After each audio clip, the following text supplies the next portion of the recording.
Dumnezeu puternic, ce-i cu tine pe munte, zi de zi te întărește și nu vei cădea. E cu tine și vale, îți alungă durerea, cel ce a creat ziua, e Dumnezeu și noaptea. Mâna Lui cea tare, ce te-a ținut sus pe munte, tot ea te va ține și-n văile adânc.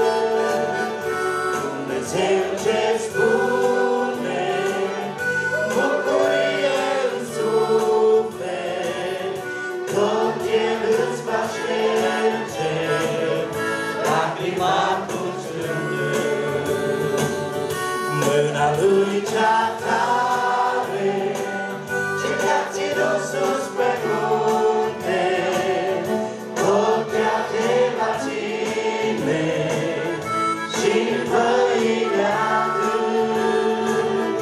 Dumnezeu ce spune, bucurie în suflet, tot El îți va șterge lacrima atunci când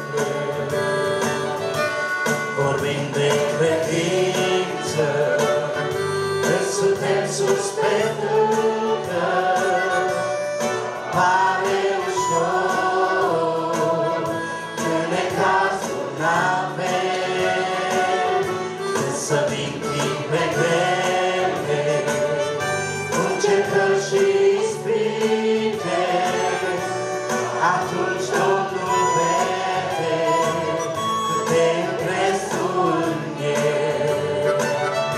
Mâna Lui cea tare, ce te-a ținut sus pe munte, tot ea te va ține și-n văile adânc. Dumnezeu ce spune, bucurie în suflet, tot El îți va șterge lacrima atunci când mâna Lui cea